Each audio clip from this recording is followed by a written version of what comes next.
Core of engineers Bangladesh সেনাবাহিনীর একটা স্বনামধন্য কোর, সদা সর্বত্র মূলমন্ত্র উজ্জীবিত এই কোর 1983 সালে জাতীয় পতাকা অর্জন করে। আমি মহান মুক্তিযুদ্ধে সর্বোচ্চ আত্মত্যাগকারী কোরের গর্ব শহীদ ক্যাপ্টেন বীরশ্রেষ্ঠ মহিউদ্দিন জাহাঙ্গীর সহ কোরের আরো 94 জন শহীদ বীর সেনানীদের বিনম্র শ্রদ্ধার সাথে স্মরণ করছি। তারা এদেশের স্বাধীনতা সার্বভৌমত্বের জন্য অকাতরে নিজেদের জীবন বিলিয়ে দিয়েছেন। আমি এই সকল শহীদদের আত্মার মাগফিরাত কামনা করছি। আমাকে এই কোরের নোবেল কর্নেল কমান্ডেন্ট হিসাবে নির্বাচিত করার জন্য আমি অত্যন্ত সম্মানিত বোধ করছি। কোর অফ ইঞ্জিনিয়ার্স বাংলাদেশের একটা অত্যন্ত স্বনামধন্য কোর। আমি আগেই বলেছি, এই কোরে অনেক স্বনামধন্য অফিসার এই কোরে কমিশন লাভ করেছেন এবং আমার পূর্বে যারা এই কোরের কর্নেল কমান্ডেন্ট ছিলেন তারা অত্যন্ত স্বনামধন্য।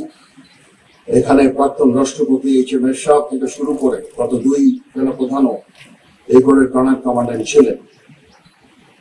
এই কোর সর্বদা তাদের কৃতিত্বের স্বাক্ষর রেখে চলেছে দেশে এবং বিদেশে। বিদেশের মাটিতে রাস্তা নির্মাণ, কালভার্ট নির্মাণ, ইনফ্রাস্ট্রাকচার নির্মাণ কাজে অত্যন্ত দক্ষতার সাথে কাজ করে যাচ্ছে। এই কোরের যে অবদান সেটা UN সর্বদা স্বীকার করে এবং সর্বদা স্বীকৃত।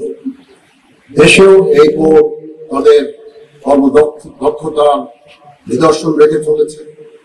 বাংলাদেশের যত বড় বড়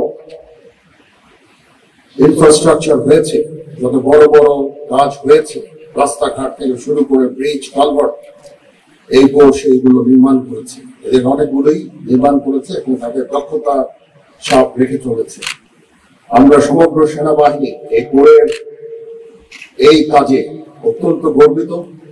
আমরা এই কোর তাকে সমগ্র সেনাবাহিনী ভালোবাসে এবং এটা আমাদের মান মর্যাদা, এই কোরের এই কর্মদক্ষতা সেনাবাহিনীর মান মর্যাদাকে অনেকাংশে বৃদ্ধি করেছে।